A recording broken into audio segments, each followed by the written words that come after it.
अस्सलाम वालेकुम। कैसे हैं आप सब? आप देख रहे हैं एक बीबी की डायरी और ये है मेरी डायरी और इसका पहला पेज हम एक मीठे से स्टार्ट करने लगे हैं जिसका नाम है मीठी टिक्कियाँ। आप इसको मीठे बिस्किट्स भी कह सकते हैं, जिसके लिए हम लोगों को फॉलोइंग चीज़ें चाहिए। आप लोगों को तस्वीर में भी नज़र आ रहा होगा। हमें चाहिए मैदा, हमें चाहिए सूजी, हमें चाहिए दूध, चीनी और ये सब चीज़ें अगर हम देखा जाए तो वैसे ही बहुत ज़्यादा हेल्दी हैं। और ये टिक्कियाँ, ये सूजी आप लोगों ने वैसे सुना होगा बच्चों को बहुत खिलाई जाती हैं। तो ये टिक्कियाँ अगर आप अपने बड़े होते बच्चे को खिलाएंगे, अपने किसी घर में मौजूद किसी बूढ़े को खिलाएंगे तो बहुत फ़ायदेमंद है। तो चलें, सबसे पहले हम एक बाउल के अंदर अपना पहला इंग्रेडिएंट मैदा ले लेते हैं। हम लोगों को इस रेसिपी के लिए 2 कप मैदे की ज़रूरत है।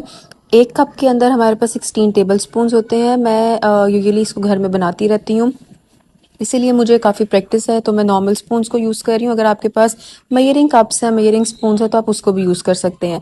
तो इन शॉर्ट हमने 32 टेबल स्पून्स मैदा अपने बाउल में ले लेना है।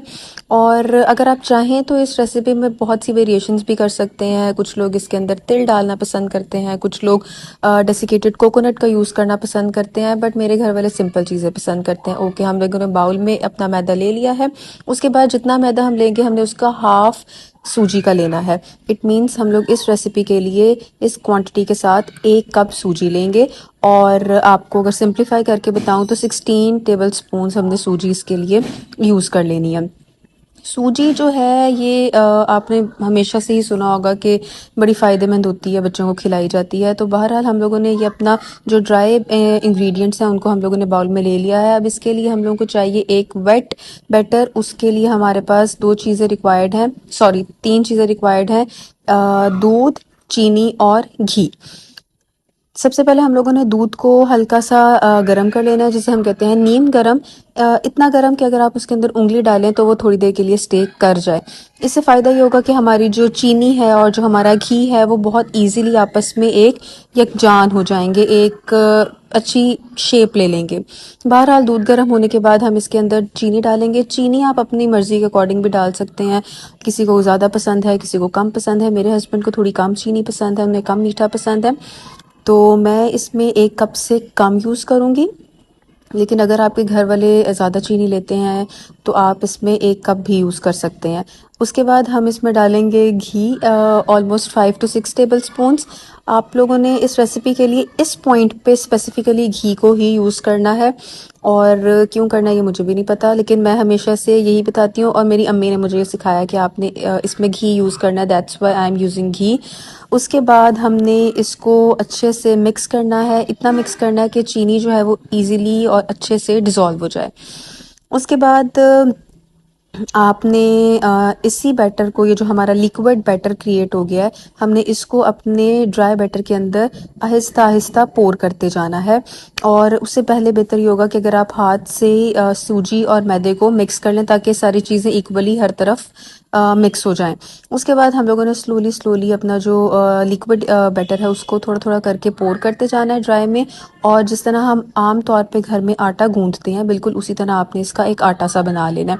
अगर आप सारा लिक्विड इंग्रेडिएंट्स एक दफ़ा में डाल देंगे तो इसको हैंडल करना थोड़ा सा मुश्किल हो जाएगा। दैट्स वाई आप थोड़ा थोड़ा डालें और आहिस्ता आहिस्ता करके इसकी एक इसकी एक डो जो है वो गूंथते चले जाएं।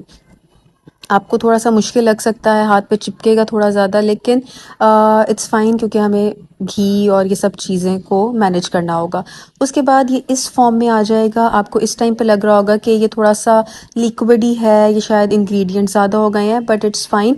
हमने जब इसको स्टे देना है 1 घंटे का तो उसमें इसने बड़ी अच्छी शेप अपनी खुद ही मेंटेन कर लेनी है। उसके बाद तो 1 घंटे के स्टे के बाद हमारी डो ने कुछ इस तरह की शेप मेंटेन कर ली है। और हम लोगों को बिल्कुल इसी तरह की इसकी कंसिस्टेंसी चाहिए थी, बिल्कुल इसी तरह की हम लोगों को इसकी ज़रूरत थी। अब हम लोगों ने इसको थोड़ा थोड़ा सा, जिस तरह हम आम तौर पे आटे का पेड़ा लेते हैं, हमने उसी तरह से इसका भी थोड़ा थोड़ा सा पेड़ा बनाते जाना है और इसको गूंथते जाना है और इसकी छोटी छोटी हम लोगों ने टिक्कियाँ बनाते जानी है। सबसे पहले इस प्रोसीजर को स्टार्ट करने के लिए हमें अपने हाथ को थोड़ा सा जो है वो रेडी कर लेना है डो गूंदने के लिए। तो हम थोड़ा सा मैदा लगाएंगे हाथ पे, आप चाहें तो ऑयल या घी भी लगा सकते हैं। सेम हम लोगों ने मैदा अपने प्लेटफॉर्म पे भी लगा लिया है और थोड़ा सा हम लोगों ने पेड़ा लेने के बाद उसको आहिस्ता आहिस्ता बेलना स्टार्ट कर देंगे। उसके बाद आप घर में बहुत से हमारे पास टिन्स होते हैं, जार्स होते हैं, कंटेनर्स होते हैं, उसमें से किसी का भी आपको जो भी फिजिबल साइज़ लगता हो उस साइज़ का कंटेनर का ढक्कन लेकर आपने इसको बस दबाते जाना है, प्रेस करते जाना है और जिस तरह हमारे पास कटआउट्स आते हैं हमारे पास हमारी टिक्कियों के कटआउट्स आना स्टार्ट हो जाएंगे और आपने इसको आहिस्ता आहिस्ता अलग करके एक प्लेट में या किसी भी एक जगह पे आप चाहें तो बटर पेपर के ऊपर रखते चले जाएंगे।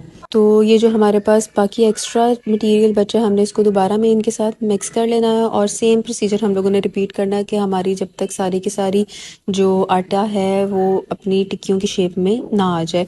यूजुअली इन टिक्कियों से ऑलमोस्ट इस क्वांटिटी के साथ आप 50 टू 40 और 55 टिक्कियाँ आप इजीली बना सकते हैं अगर आप सेम मेरे वाला साइज़ लेते हैं। अगर आप इससे बड़ा करते हैं तो ऑलमोस्ट आपकी 30-35 टिक्कियाँ इजीली बन जाएंगी। और अब हमने इन टिक्कियों को वन बाय वन लेकर हमने इनको फ्राई करते जाना है। आप चाहें तो ऑयल में इनको फ्राई कर लें, आप चाहे तो घी में। मेरे पास घी अवेलेबल था, मैंने इनको घी में फ्राई कर लिया है और ये इन्होंने गोल्डन ब्राउन सा कलर ले लेना है और ये हमारे पास हमारा फाइनल प्रोडक्ट बन के आ चुका हुआ है और मैंने अपने घर में इनको सबको टेस्ट करवाया और सभी को बहुत मज़े की लगी हैं और मेरे हस्बैंड ने इनफैक्ट अपने बैग में ही रख लिया है कि ये मंचिंग टाइम में अपने ऑफिस में वो खाया करेंगे।